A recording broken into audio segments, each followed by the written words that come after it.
₹16 के करीब पहुंचा यस बैंक। निवेश करने का मौका या अभी नीचे आएगा भाव? यस बैंक के शेयर अब तक पटरी पर नहीं लौट पा रहे हैं। इस महीने यह 7% से अधिक टूट चुका है, लेकिन अभी भी इसकी गिरावट में थमने के कोई भी संकेत नहीं है। एक कारोबारी दिन पहले बीएसई पर यह 0.57% की बढ़त के साथ 15.97 रुपए पर बंद हुआ, लेकिन मार्केट एक्सपर्ट्स के हिसाब से इसमें खरीदारी से फिलहाल बचना चाहिए। ब्रोकरेज ने यस बैंक के लिए जो टारगेट प्राइस रखा है वह मौजूदा लेवल से 12% से भी अधिक डाउनसाइड है।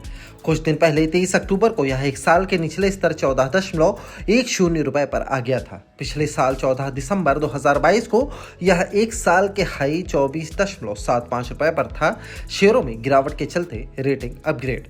यस बैंक के लिए सितंबर तिमाही मिलीजुली रही। बैंक का शुद्ध मुनाफा सालाना आधार पर 27% उछलकर 225 करोड़ रुपए पर पहुंच गया, लेकिन मार्जिन में दबाव और स्लीपेज में उछाल के चलते रिटर्न ऑन एसेट यानी ROA तिमाही आधार पर 0.4% से गिरकर 0.2% पर आ गया। घरेलू ब्रोकरेज फर्म ICICI सिक्योरिटीज के मुताबिक यह कॉमन लिक्विडिटी टियर 1 यानी CET1 डिपॉजिट के मुकाबले loan deposit ratio LDR, net NPA, CASA जैसे बैलेंस शीट के अहम पैरामीटर्स पर बेहतर परफॉर्म कर रहा है। हालांकि ऑपरेटिंग अर्निंग्स यानी प्री प्रोविजन ऑपरेटिंग प्रॉफिट की ग्रोथ काफी सुस्त है।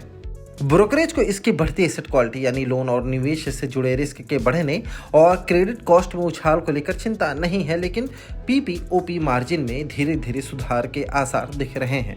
इन सब बातों को देखते हुए ब्रोकरेज ने इसका टारगेट प्राइस 14 रुपए पर फिक्स रखा है, लेकिन 3 महीने में 10% की गिरावट यानी प्राइस करेक्शन के चलते इसकी रेटिंग सेल से बदलकर रिड्यूस कर दी गई है। मल्टी बैगर से मल्टी लॉसर बना यस बैंक। यस बैंक के शेयरों से अब तक रिटर्न की बात करें तो यह शेयर कभी मल्टी बैगर साबित हुआ, लेकिन फिर वित्तीय झटके में यह मल्टी लॉसर साबित हुआ। इस बैंक के शेयर फरवरी 2009 में 10 रुपए के आसपास थे, जो 8 साल में रॉकेट की स्पीड से उछलते हुए अगस्त 2018 में 400 रुपए के पार पहुंच गए।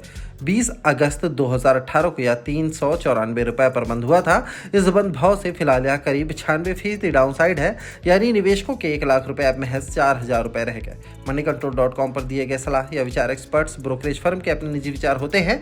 वेबसाइट या मैनेजमेंट इसके लिए उत्तरदायी नहीं है। यूजर्स को मनी कंट्रोल की सलाह है कि कोई भी निवेश निर्णय लेने से पहले हमेशा सर्टिफाइड एक्सपर्ट्स की सलाह लें।